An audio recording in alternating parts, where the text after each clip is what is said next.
Assalamualaikum warahmatullahi wabarakatuh. Shalom, Om Swastiastu, Namo Buddhaya, Salam Kebajikan. Perkenalkan, saya Davin Andrian, mahasiswa Fakultas Kehutanan Angkatan 2020, minat Manajemen Hutan Angkatan 2022. Pada kesempatan kali ini, izinkan saya untuk mempresentasikan hasil review jurnal yang pertama mengenai struktur vegetasi mangrove berdasarkan karakteristik substrat di Pantai Karangsewu, Gilimanuk, Bali. Sebelumnya saya akan menyampaikan mengenai profil jurnal yang saya review, yakni jurnal ini berjudul Struktur Vegetasi Mangrove berdasarkan karakteristik substrat di Pantai Karangsewu, Gilimanuk, Bali. Nama jurnal ini sendiri yakni Journal of Marine Research and Technology. Jurnal ini terbit pada volume keempat nomor 1 yang terletak pada halaman 29 hingga halaman 36. Tahun publikasi jurnal ini sendiri yakni pada tahun 2021 dan ditulis oleh Pande Komang Egar Prihandana, Idewa Nyoman Nurweda, dan Gede Surya Indrawan. Struktur jurnal yang saya review pada kesempatan kali ini yakni meliputi pendahuluan, kemudian tujuan penelitian, metode penelitian, hasil dan pembahasan, serta kesimpulan. Nah, pada pendahuluan, dalam jurnal ini dijelaskan mengenai pengertian mangrove itu sendiri, yakni mangrove adalah salah satu komunitas tumbuhan yang dapat tumbuh di sepanjang pantai atau muara sungai pada daerah tropis. Mangrove sendiri mempunyai fungsi sebagai kunci utama dalam menyediakan makanan untuk organisme yang menetap di sekitar ekosistem tersebut. Dalam segi pemanfaatan, mangrove dapat dibedakan menjadi dua, yakni yang pertama berdasarkan tingkat komponen ekosistem secara keseluruhan dengan menjadikan ekosistem mangrove sebagai lahan tambak, kemudian lahan pertanian, kemudian lahan kolam garam, serta lahan pariwisata. Nah, kemudian yang kedua, berdasarkan ekosistem mangrove sebagai prinsipal biotik komponen, yakni menjadikan mangrove sebagai bahan makanan, kemudian kayu bangunan, kayu bakar, dan juga obat-obatan.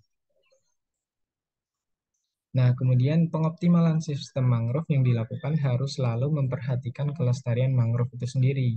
Karena ketika pemanfaatan mangrove dilakukan secara berlebihan, maka akan berdampak buruk bagi kelestarian mangrove. Dengan demikian, upaya yang dapat dilakukan untuk mengoptimalkan fungsi serta manfaat mangrove adalah dengan melakukan kegiatan konservasi. Salah satunya adalah dengan melakukan pemulihan ekosistem mangrove di mana pemulihan yang dilakukan harus tepat dan juga dapat berguna, seperti selalu memperhatikan kesesuaian vegetasi terhadap substrat pada saat penanaman. Nah, hal ini bertujuan untuk mempertahankan kelestarian ekosistem mangrove di kawasan tersebut. Namun, hingga saat ini ketersediaan data mengenai kesesuaian vegetasi berdasarkan karakteristik substrat itu belum ada. Oleh karena itu, diperlukan penelitian mengenai kondisi struktur vegetasi mangrove berdasarkan karakteristik substrat sehingga dapat disesuaikan dengan kesesuaian vegetasi. Nah, tujuan penelitian dari jurnal yang saya review kali ini yakni untuk mengetahui kondisi struktur vegetasi mangrove berdasarkan karakteristik substrat guna mencapai kesesuaian vegetasi dalam rangka pemulihan ekosistem mangrove. Dalam jurnal ini juga dijelaskan mengenai metode penelitian, yakni pada bagian waktu dan tempat.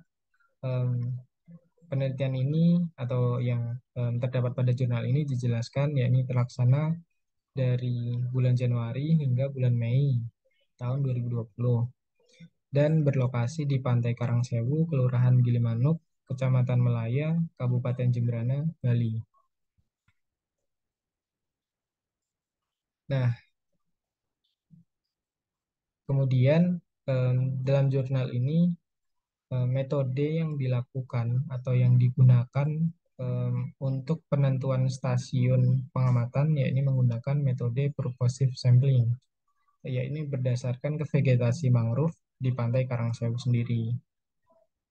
Sementara itu, dalam pengumpulan datanya, data vegetasi mangrove itu diperoleh menggunakan metode garis berplot pada saat pasang menuju surut yang dilakukan dengan cara Pada setiap stasiun digunakan dua garis transek yang ditarik mulai dari vegetasi terdepan, yakni dekat dengan laut, menuju arah daratan secara tegak lurus terhadap garis pantai dengan jarak antar garis transek sepanjang 100 meter.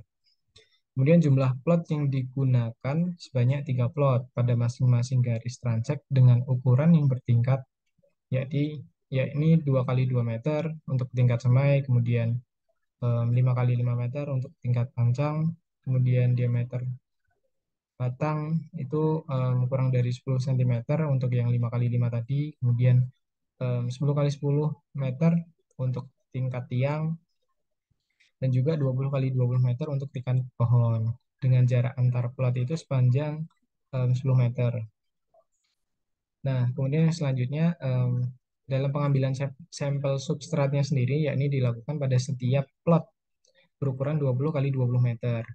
Dengan setiap plotnya itu dilakukan pengulangan sebanyak 5 kali menggunakan pipa PVC atau polivinil klorida berdiameter 10 cm yang ditancapkan sampai kedalaman 15 cm dengan berat akumulasi tiap plot itu 1000 gram.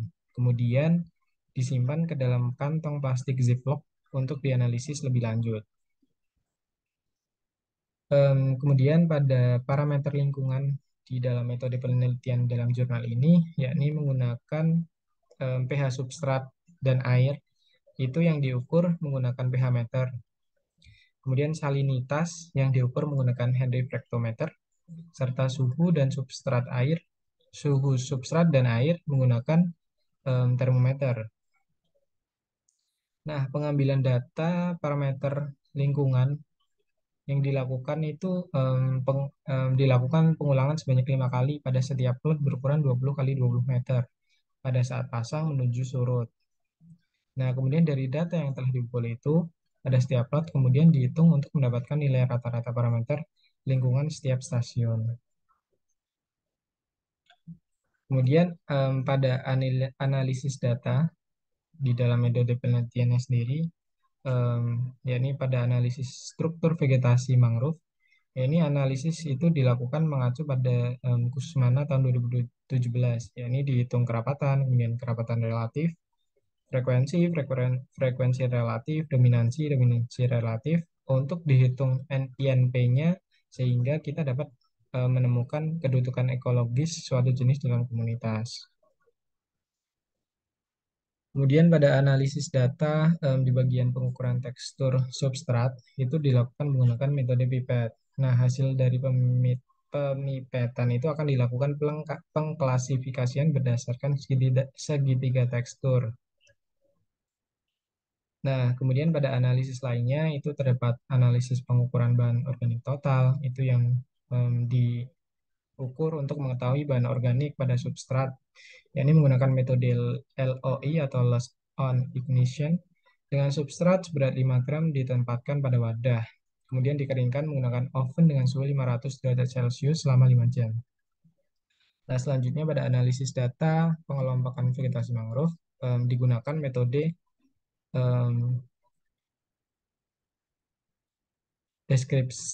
deskriptif kuantitatif. Nah, kemudian kita masuk pada hasil dan pembahasan. Nah, dalam jurnal ini dibahas mengenai kondisi lingkungan yang dilakukan wilayah yang diteliti itu dengan memperoleh data derajat keasaman pH.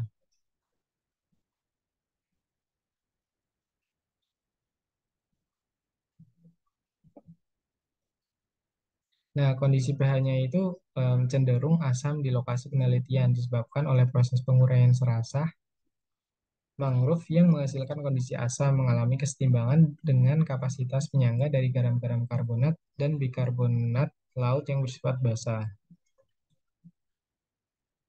Nah, kemudian pada perbedaan suhunya sendiri itu dapat disebabkan oleh kerapatan vegetasi mangrove-nya itu sendiri. Karena semakin rapat vegetasi mangrove, maka suhu akan semakin rendah.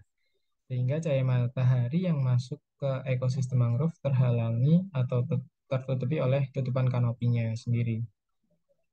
Kemudian dari salinitas dapat diketahui bahwa salinitas yang tinggi itu tidak terlalu berdampak bagi vegetasi mangrove. Bahkan pada kandungan salinitasnya itu yang ekstrim, sekalipun mangrove mampu beradaptasi dengan mencegah masuknya garam melalui akar, memiliki sistem penyimpanan garam, dan memiliki mekanisme ekskresi pengeluaran garam melalui daun. Nah, berikut ditampilkan mengenai tabel parameter lingkungan dan juga tabel komposisi vegetasi mangrove yang terdapat pada jurnal yang saya review. Nah, pada karakteristik substratnya sendiri itu di wilayah ini memperlihatkan semakin kecil pertumbuhannya, kerapatannya juga akan semakin tinggi. Namun pada tingkat pohon banyak yang mati karena kompetisi antar vegetasi sehingga menyebabkan dan struktur vegetasi mangrove itu berubah. Nah, kemudian dari data yang peroleh itu ada beberapa tabel yang ditampilkan pada jurnal yang saya review, yakni tabel parameter lingkungan, kemudian tabel hasil pengukuran tekstur substrat, dan juga ada tabel komposisi vegetasi mangrove. Kemudian dari struktur vegetasi mangrove-nya sendiri dapat diperoleh informasi juga mengenai kerapatan relatif vegetasi, kemudian dominansi relatif vegetasi, frekuensi relatif vegetasi yang nantinya bakal digunakan untuk mengetahui INP atau indeks nilai penting pada beberapa stasiun yang terdapat pada wilayah tersebut. Nah, karakteristik substrat pada ekosistem mangrove itu em, dapat ketahui untuk menentukan kehidupan vegetasi mangrove itu sendiri berdasarkan hasil analisis yang dilakukan. Struktur vegetasi mangrove dan analisis karakteristik substrat itu didapatkan hasil bahwa tiap spesies mangrove tumbuh pada tekstur substrat dan kandungan bahan organik yang berbeda-beda. Nah, di dalam jurnal ini juga disimpulkan bahwa struktur vegetasi mangrove secara keseluruhan itu terdiri dari 9 spesies mangrove yang seluruhnya merupakan mangrove sejati. Karakteristik substrat mangrove di Pantai Karangsewu ini juga memiliki 5 tipe tekstur, yaitu pasir, kemudian lempung berdebu, lempung berpasir, pasir berlempung, dan lempung liat berpasir yang dominan mengandung fraksi pasir. Kandungan bahan organik total termasuk kategori sedang, yakni sekitar 2,44% hingga sangat rendah, yakni 0,79%. Nah, dari jurnal ini juga mengambil kesimpulan bahwa hasil analisis struktur vegetasi mangrove dan analisis karakteristik substrat itu didapatkan hasil bahwa tiap spesies mangrove itu tumbuh pada tekstur substrat dan kandungan bahan organik yang berbeda-beda. Saya juga menyampaikan mengenai em, critical review atau review yang saya sampaikan untuk jurnal ini mengenai kelebihan dari jurnal ini sendiri, yakni saya melihat pada latar belakang atau pendahuluan itu disusun secara terstruktur, mulai dari yang umum hingga pada pokok permasalahan yang akan dibahas. Kemudian penulis juga menjelaskan secara rinci mulai dari metode yang digunakan hingga analisis data apa saja yang diperlukan untuk menjelaskan inti dari penelitian yang dikaji. Penulis juga memberikan penjelasan mengenai hasil yang ditampilkan dengan baik, yakni disertai penjelasan yang cukup menjelaskan dan juga mudah dipahami. Selain itu, di dalam jurnal ini juga dilengkapi dengan data visual yang menunjukkan bukti bahwa penelitian dilakukan dengan tertata dan terstruktur sesuai dengan tujuan yang ingin diperoleh, dan hasilnya itu akan menunjukkan hasil yang representatif. Namun di samping kelebihan dari jurnal ini, saya juga menemukan sedikit kelemahan, yakni dalam jurnal ini tidak disebutkan tujuan penelitian secara spesifik karena terdapat beberapa perbedaan dengan kesimpulan yang disebutkan. Mungkin cukup sekian em, pemaparan presentasi hasil review jurnal yang pertama dari saya. Saya Davin Andrian pamit undur diri. Apabila saya banyak salah kata dalam penyampaian, saya mohon maaf. Semoga bermanfaat. Wassalamualaikum warahmatullahi wabarakatuh.